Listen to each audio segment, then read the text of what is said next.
अल्लाह का जितना शुक्र अदा किया जाए वो कम है।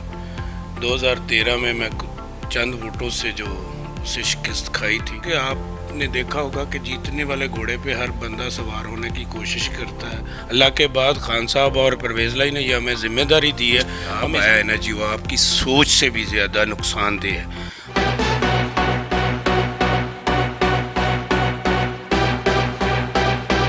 जी बिस्मिल्लाहिर्रहमानिर्रहीम, आपका होस्ट इमरान मान और आप देख रहे हैं डीपीन टीवी। और आज मैं फैसलाबाद में एक ऐसी शख्सियत के पास हूँ जो सियासत में आए और कम अरसे में ही वो छा गए। और उन्होंने फैसलाबाद की एक अपनी जब सियासत का आगाज़ किया और एमपी शिप में एक ऐसे बुर्ज को शिकस्त दी जो कि पंजाब में उनका नाम जाना और माना जाता था। राना सनाउल्लाह खान साहब को उन्होंने शिकस्त से दो चार किया। मेरी मुराद फैसलाबाद के नहायत नफीस और बाइखलाक सियासतदान भी हैं और एमपी भी हैं, जनाब मियाँ वारिस अजीज़ साहब। मैं आपसे उनको मिलवाता हूँ और दो चार बातें भी उनसे करते हैं। अस्सलाम वालेकुम जी वाइस्लाम जी, कैसे हैं जी मियाँ साहब? आप ठीक है जी, अल्लाह का शुक्र ठीक है जी। सबसे पहले तो आपको बहुत मुबारकबाद हो कि आपको अब एक और जिम्मेदारी जो दी है चेयरमैन एफडीए की, तो इसकी बहुत बहुत मुबारक हो। Thank you ji, thank you ji. अच्छा मियाँ साहब, आपने सियासत में आए और थोड़े ही अरसे में आपने इतने बड़े बुर्ज को डिफीट किया, तो कैसा महसूस करते हैं आप? एक अलग एमपी आप हैं जो पंजाब असम्बली के। देखिए जी, अल्लाह का जितना शुक्र अदा किया जाए वो कम है। 2013 में मैं चंद वोटों से जो उसे शिकस्त खाई थी, उसके बाद हमने 5 साल मेहनत की। मेहनत का जो सिला है अल्लाह ताला किसी का नहीं रखता, मेहनत का सिला ज़रूर मिलता है अल्लाह की तरफ से। और 2018 में हमें अल्लाह ताला के फजल करम से और ख़ान साहब की क़ियादत पे हम इलेक्टर हो गए और उसको शिकस्त फास दी। ऐसा शख्स जिसको कोई भी पूरे फैसलाबाद में ये कोई भी सोच नहीं सकता था कि उसको शिकस्त हो जाएगी जब वो हमारे साथ, क्योंकि आपने देखा होगा कि जीतने वाले घोड़े पे हर बंदा सवार होने की कोशिश करता है। तो जो पहले ही ऐसा महसूस हो रहा हो कि ये हार रहा है, जो उस पर कोई भी सवार होने के लिए तैयार नहीं होता। तो इंशाल्लाह ताला वो देखा लोगों ने और लोग हैरान हुए। वैसे मियाँ साहब, मैंने भी देखा कि 2-4 दिन पहले भी जो मैच है ना वो बड़ा अनबैलेंस था और महसूस नहीं हो रहा था, लेकिन आखिरी 2 दिनों में आपने ऐसा जादू किया कि फिर आप मैच जीत गए। नहीं, आखिरी 2 दिनों में नहीं कोई भी ऐसा हुआ।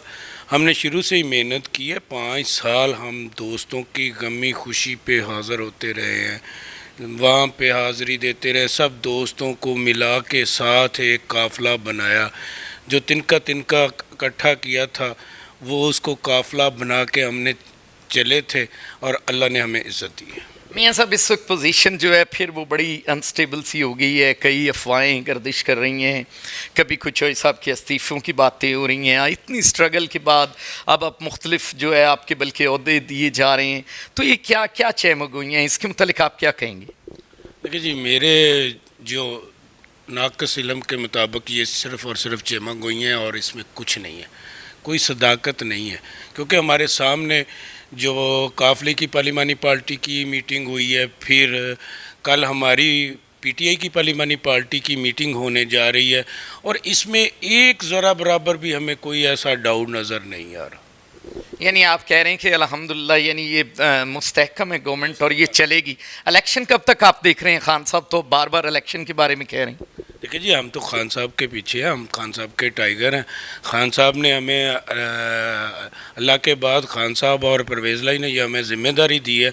हम इस पर भी पूरी कोशिश करेंगे कि इस पर पूरा उतरे, और ये हम चाहते हैं कि इलेक्शन जल्द अज जल्द हों, क्योंकि अगर इलेक्शन जल्द अज जल्द होंगे तो जो मुल्क के लिए बेहतर है, आवाम के लिए बेहतर है। क्योंकि हम ये इक़्तिदार के जो इक़्तिदार में है, अभी हम चेयरमैन बन गए, हम हमारा तो दिल यही करेगा कि हम इसको कंटिन्यू करें, लेकिन अब मुल्क, अगर आपने मुल्क में मुस्तहकम चाहते हैं तो फिर आपको इलेक्शन में जाना पड़ेगा। एक गवर्नमेंट, अच्छी गवर्नमेंट आनी चाहिए, फिर जाकर देखिए माशियत का क्या हाल हो गया। डॉलर कहीं रुक नहीं रहा, एक्सपोर्टर जो है वो پریشان ہے اور جو غریب آدمی ہے وہ پس چکا ہے. 1 ماہ کا تو بل بامشکل 2 ماہ کا دے چکی ہے غریب آدمی. اب آگے کی دینے کی سکت نہیں رہی. یہ نہ ہو کہ یہ سری لنکا بن جائے. ہم تو کوشش کر رہے ہیں, خان صاحب کے پیچھے کھڑے ہیں, جلد از جلد الیکشن ہونے چاہیے. اگلا الیکشن آپ اسی حلقے سے لڑ رہے ہیں یا کسی اور کے مقابلے میں آپ تھوڑا چینج ہوئے؟ نہیں, میں اسی حلقے میں لڑ رہا ہوں اور اچھا, رانا صاحب اسی کے خلاف لڑ رہا ہوں. اب کیا امید ہے؟ انشاءاللہ واضح اکثریت سے اب تو جیتیں گے انشاءاللہ. خان صاحب نے جو عوام کو اویئرنیس دے دی ہے, خان صاحب کو عوام کو جگا دی ہے, عوام جاگ چکی ہے. عوام ان چوروں لٹیروں کو پیچھے نہیں جانا چاہ رہی. عوام ایک سچے لیڈر اور مسلمان جو امت مسلم. اب جو الیکشن کمیشن نے اعلان کی ہے, کیا آپ اس الیکشن کو ہوتے دیکھ رہے ہیں؟ دیکھیے جی, الیکشن کمیشن نے جو اعلان کیا ہے, خان صاحب کا بھی مطالبہ آپ نے دیکھا ہوگا کہ یہ الیکشن کمیشن نہیں منظور. سب سے پہلا مطالبہ خان صاحب کا یہ کہ میں اس الیکشن کمیشن کے انڈر الیکشن نہیں چاہتا. سب سے پہلا مطالبہ خان صاحب کا بھی یہی ہے. یہ election commission P D M کی بی ٹیم ہے اور یہ جو پانمتی کا کنبہ اکٹھا ہوا ہے, یہ بھی اب علیحدہ علیحدہ ہونے جا رہا ہے. اچھا, آپ آخر میں کیا پیغام دیں گے؟ ایک تو ملک اتنی سٹرگل کر رہا ہے اور پھر غریب آدمیوں کے لیے سیلاب کے بعد جو بجلی کا طوفان ہے اور مختلف جو کرائسز ہیں, کیا کہیں گے؟ دیکھیے جی, جو سیلاب آیا ہے نا جی, وہ آپ کی سوچ سے بھی زیادہ نقصان دہ ہے. آپ اگر وہاں پہ جائیں تو آپ کو پتہ چلے گا کہ وہاں کتنا نقصان ہوا ہے. جتنا نقصان ہوا ہے اس سے آدھا میڈیا دکھا رہا ہے. اب میڈیا سویا ہوا ہے, پتہ نہیں سویا ہوا ہے. جب خان صاحب کی گورنمنٹ تھی تو وہ مہنگائی مارچ لے کے آ رہے تھے, اس کو تو بڑھ چڑھ کر دکھا رہے تھے. خاص کر دکھانے والی چیز یہ ہے جو سیلاب آیا ہے, جو لوگ در بدر ہوئے ہیں. آپ سوچ نہیں سکتے جانور, کتنے جانور وہاں پہ, کتنے انسانوں کی جانیں وہاں پہ ہیں. آپ جب بھی وہاں جائیں گے آپ کو اتنی بدبو آئی تھی. میسج یہی ہے کہ آپ جس طریقے سے خان صاحب ہمارے لیڈر ہیں اور الیکشن کی طرف جا رہے ہیں, اور ان کو جو بھی مہنگائی ہے ان کا بدلہ آپ نے الیکشن میں دینا ہے, اور الیکشن میں خان صاحب کو 2/3 اکثریت سے لائیں اور اس ملک کی بہتری کے لیے ایک آخری امید خان صاحب. ہم میاں وارث عزیز صاحب کے ساتھ تھے اور ان کا کہنا یہی ہے کہ اس ملک میں صرف اور صرف الیکشن ہی حل ہے. اگر یہ غربت کا جو ریلا اور یہ سیلاب کا ریلا ہے اس سے بچنا ہے تو جو عمران خان کہتے ہیں کہ الیکشن ہونا چاہیے, تو اس کا حل صرف ہی الیکشن ہی ہے.